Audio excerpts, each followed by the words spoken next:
मुख्यमंत्री श्री भजनलाल शर्मा के नेतृत्व में वीर सैनिकों के सम्मान की परंपरा लगातार मजबूत हो रही है। इसी कड़ी में वीरधरा चूरू एक बार फिर वीर सैनिकों के सम्मान की साक्षी बनी, जहां आयोजित गौरव सेनानी समारोह में पूर्व सैनिकों के योगदान को नमन करते हुए उनका सम्मान किया गया।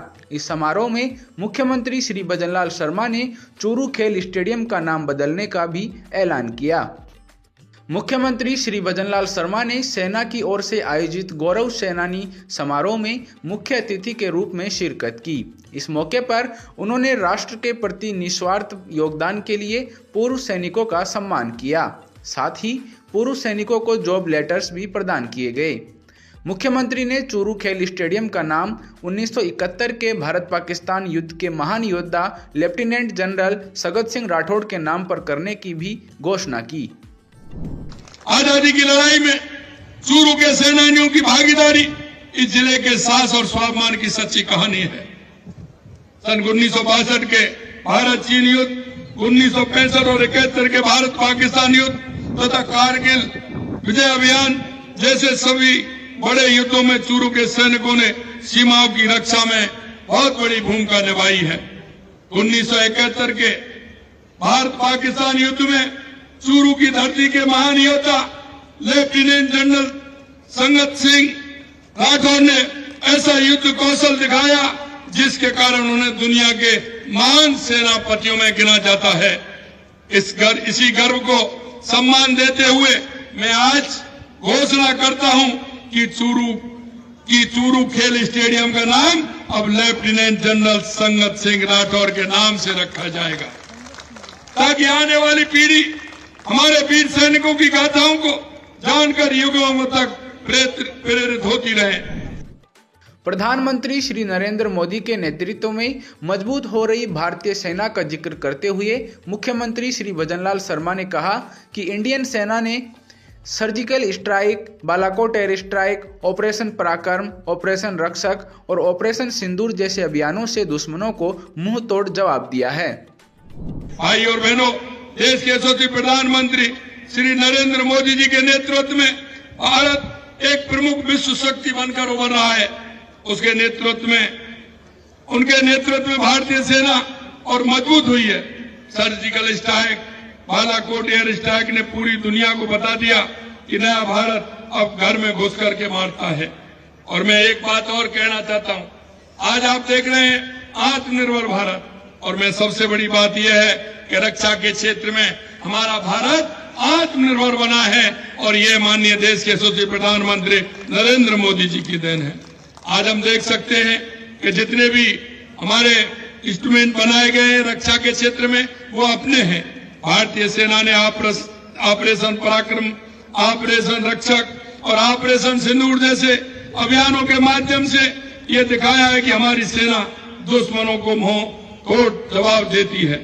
भारतीय सेना ने जमीन, आकाश, समुद्र हर दिशा में अपने पराक्रम और शौर्य का भव्य प्रदर्शन किया है, और नवीन तकनीकी का प्रयोग कर हमारी सेना और ज्यादा सशक्त हो रही है।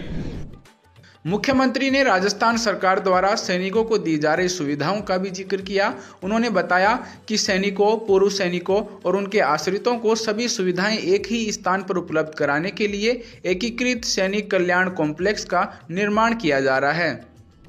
हमारी सरकार द्वारा सेवारत सैनिकों, पूर्व सैनिकों तथा उनके आश्रितों को विभिन्न सुविधाएं एक ही स्थान पर उपलब्ध कराने के लिए एकीकृत सैनिक कल्याण कॉम्प्लेक्स का निर्माण चरणबद्ध रूप से आरंभ किया जा रहा है, जहां सैनिक कल्याण कार्यालय, युद्ध स्मारक, सैनिक कैंटीन, स्वास्थ्य केंद्र, सामुदायिक भवन एक ही जगह पर होंगे। राज्य सरकार द्वारा प्रथम चरण में 36 करोड़ रुपए की लागत से जोधपुर, टोंक, शेरगढ़, झुंझुनू में एकीकृत कॉम्प्लेक्स का निर्माण कराया जाएगा।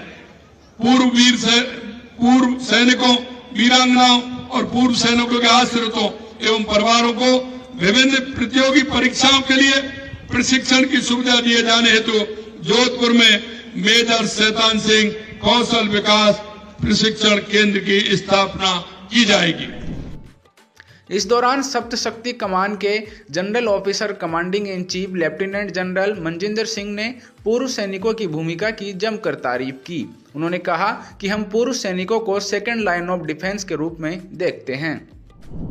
आज हमारे बीच मौजूद हीरोज को संबोधित करते मेरे लिए सम्मान की बात है कि सभी एक्स सर्विसमैन और उनके परिवारों का दिल के स्वागत करते हैं।